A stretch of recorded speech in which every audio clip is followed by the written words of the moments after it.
I've been reading books for as long as I can remember.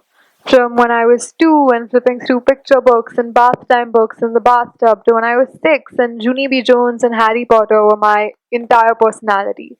And from when I've been hooked onto young adult books ever after. Reading's always been an integral part of who I am, a huge part of my personality. And over the years, I think I can comfortably say that I've accumulated a little library of my own. I have about 400 books on my shelves, and obviously, I've read more books than what I own. But out of the books that I have, only 60 of them are diverse. That's 15% of the books I own, and I live in India.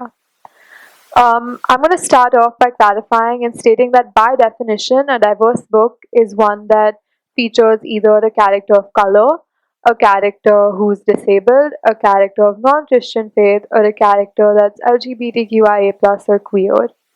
These are all considered factors of a diverse novel for three reasons. One, they're considered as variations of diversity in the real world.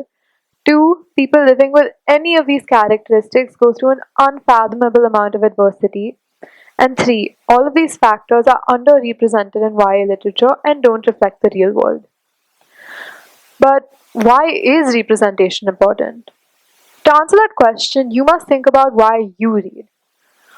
Why do you open the pages of a book? Why do you look inside? Why do you bother going past the first page? For me, it's because every page I turn, I'm hooked. I have nothing else to do. I have nothing better to do than read about someone else's problems, read about how they have the same problems as I do, how I identify with them, how our personal struggles are the same, and I resonate with the characters in the books I read. But there's always a difference. There's a difference between a great book and one that encapsulates you, one that catches your breath and carries it away with the wind. And I think what makes that difference is when people are able to see themselves in the books they read, when they're able to identify with the characters in the story instead of just reading for the sake of reading. That's why so many people find reading boring because they don't relate to the characters. I think in 2018, 50% of YA and children's books featured white or Caucasian protagonists. 27% featured animal or non human protagonists.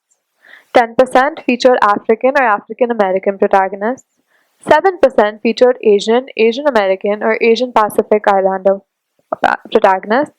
5% featured Latinx main characters, and only 1% featured indigenous people.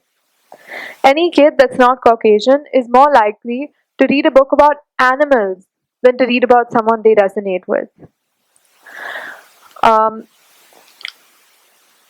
Furthermore, in the 2018 State of Diversity in Romance Publishing report released annually since 2016, found that for every 100 books published by the leading romance publishers in 2018, only 7.7% were written by people of color.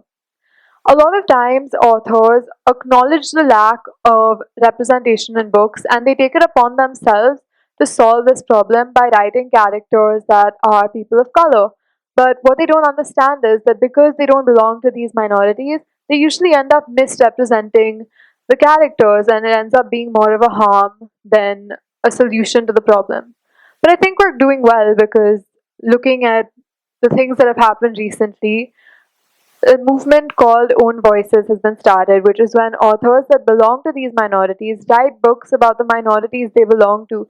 And it helps because so many people belong to these minorities, and so many people are being seen by the books they read, the literature that they go through, and so many more people are being inspired to read more and more every day.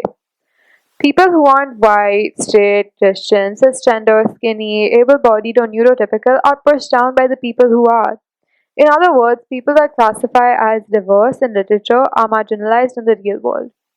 Everything from books to movies to print media to commercials are dominated by the people that check all the boxes for the standards.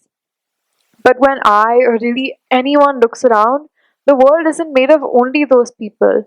So it is one, extremely erasing of the millions of people that don't check those boxes, and two, just not a realistic portrayal of the world. As someone that belongs to a variety of minorities and is a part of them and I just haven't been able to find myself in mainstream YA books and the books that everyone says they're loving. And I just don't feel the same passion for them because, as I've been saying, YA literature is literally dominated by the majority. Depth is important for countless reasons, but I think one reason that it's especially important because is that everyone deserves to be seen. Everyone deserves to have a book that they can find themselves in. When I was a child, I used to watch movies and TV shows and read books, but the only problem was that they had an all white cast of characters. I used to go home or in school when we were writing, I used to write about kids with blonde hair and blue eyes, and I never used to write about characters that looked like myself because although I could relate to them more, they were just not what I saw in stories. So I thought that mine would be weird or not like everyone else's. I every time I went to Universal or Disney or any theme park and I would try to find a keychain in the gift shop, I was told my name was too exotic and I couldn't find a keychain for me there. Or when I went to Disneyland when I was 4, I took a picture with Snow White and I started crying because I wanted a princess with blonde hair. I wanted a princess that was actually a princess. And I think a lot of kids want that too. I never saw role models that looked like me in books. I never had a fictional role model because they were just never there. It became the default for me to see these people.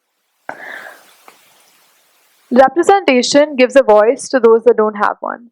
It gives a voice to those who are stifled and smothered just because they're part of a minority. As I mentioned earlier, this voice is especially louder when the author is part of an own voices community, which, as I said earlier, is when the author has a chance to express their identity through the books they write and show what they're feeling through fictional experiences. All of these communities have so much to offer, from intriguing culture to opulent antiquities and intricate stories. What's to miss out on? By including all of these amazing aspects into our literature, we're just making the world a more inclusive and open-minded space. What are we missing out on? I've been blogging about literature for almost 2 years now, and I've learned so much from it. Not just about reading and books, but about the world. I've heard so many bloggers complain that they just because they won't like the people in the books they read, they felt unworthy or they felt like they were filled with self doubt because they weren't good enough and they weren't matching up to the expectations that their parents had because they felt that in the books the good people were always portrayed so differently than who they were. But who sets these standards? Who decides what is good enough? The fact that the absence of underrepresented and minor characters that belong to minorities in literature and media in today's world could damage someone's idea of self-esteem and could be the cause for so many mental health issues is truly petrifying. I'm going to stop talking about me now and ask you to think about yourself. When was the last time you felt represented in a book? When was the last time you saw yourself in something you read? If you're not part of a minority, what makes the difference between a good book and a great one for you? And if you are part of a minority, how much do you crave that representation? Thank you.